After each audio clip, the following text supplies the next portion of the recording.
Bonjour, aujourd'hui je vous montre comment réaliser ce petit tote bag pour la rentrée. Il est bien pratique parce qu'il a une petite poche sur le côté qui permet de mettre son téléphone ou une petite trousse.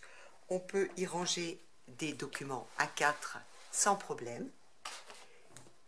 Il a une largeur tout à fait correcte pour mettre pas mal de choses à l'intérieur. Et il est très facile à faire. Alors, c'est parti, on y va. On va déjà préparer ces patrons. Un grand rectangle de 36 cm sur 16 cm et demi, avec dans le bas un petit rectangle de 4 sur 4. Pour mon deuxième patron, je trace un rectangle de 23 cm sur 16,5. Je vais m'arrêter à 16 cm, je vais faire un petit repère et une ligne. Ici, j'ai 7 cm. Ici, je fais un petit repère à 3 cm. Et je vais faire un arrondi que je vais découper et j'obtiendrai ceci.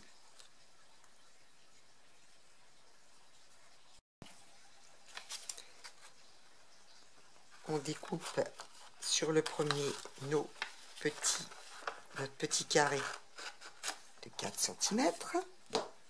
Et voilà. Le patron, bien sûr, c'est une moitié. Donc, je vais plier mon tissu du dessus. Et je vais me servir de mon patron en faisant une petite marche tout autour d'1 centimètre. Je découpe donc deux morceaux.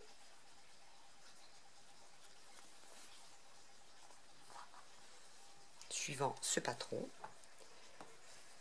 Je vais, avec mon tissu de doublure, faire deux autres morceaux identiques.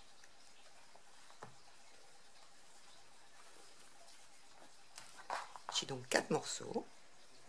Ensuite, on va prendre le patron de la poche, on va le reporter sur le tissu imprimé, en faisant bien sûr 1 cm de marge tout autour pour nos coutures.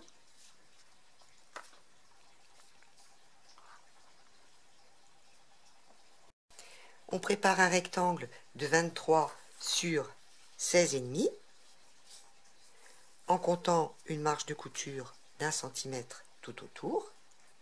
Ce sera notre fond de poche. Et ça, on le fait dans la doublure. Et il nous reste à découper deux anses. Mes deux anses font 8 cm sur 55 cm. Vous avez vu, hein, j'ai pris le même tissu que pour la doublure. Et en fait, c'est du tissu de récup. C'est pour ça qu'on voit ici des coutures. Mais pour les anses, ça ira très bien.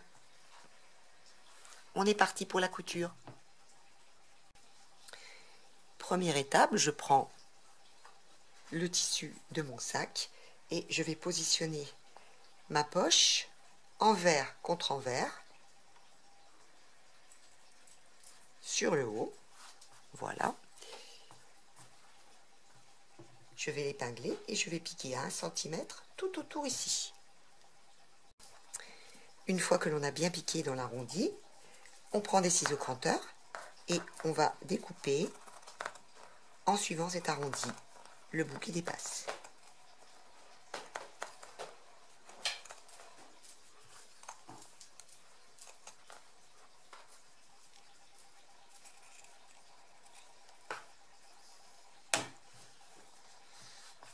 Voilà, maintenant on retourne notre poche à l'intérieur.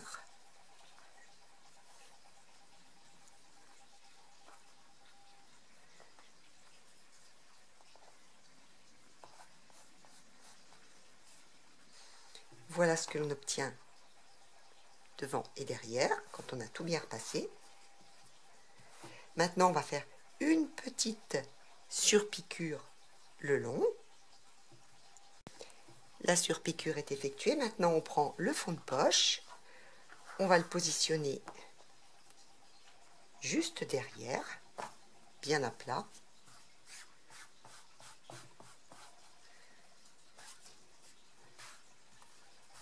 Voilà.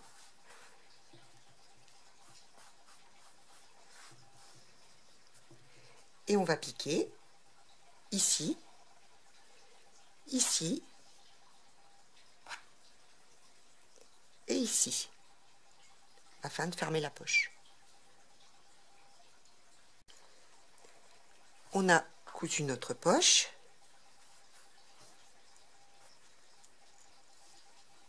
Maintenant, on va passer aux anses. Avec son fer à repasser, on va bien marquer le pli du milieu. Après, on va faire donc un petit rentré en haut et en bas. On aplatit le tout bien nos fers à repasser. Et on va piquer le long ici et le long là.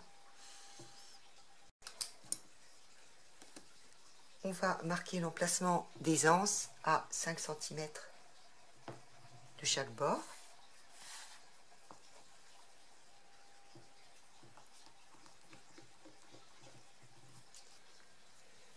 On va positionner nos anses sur ces repères. On fait la même chose sur l'autre morceau.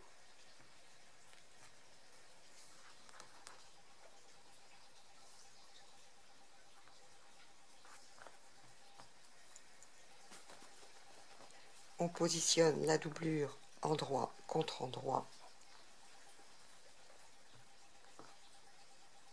sur le haut. Pareil pour le morceau avec la poche.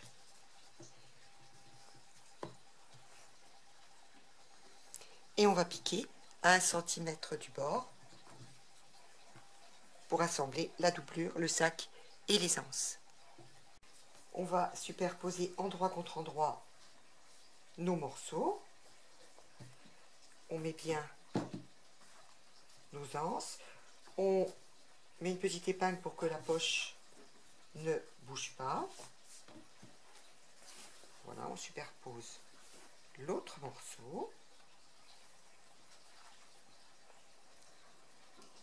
Et on va assembler tout autour en laissant une ouverture dans la doublure. Une fois que l'on a tout cousu, on va, en laissant bien sûr l'ouverture dans la doublure, on va faire nos coins. On les aligne. On épingle et on va piquer. On fait nos 4 coins comme ça.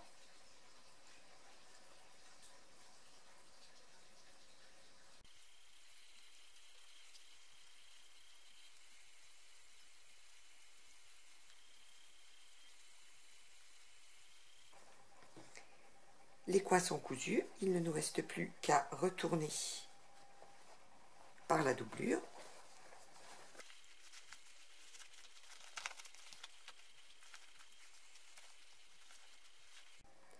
J'épingle le morceau de doublure ouvert et je vais le piquer le plus près du bord. Ensuite, je retournerai cette doublure à l'intérieur et je ferai une surpiqûre tout le long sur le bord. Voilà ce que l'on obtient quand on l'a retourné avec une grande poche sur le côté. Donc là maintenant, on va donc bien surpiquer tout le tour. Voici la surpiqûre en haut du sac qui maintenant est terminée.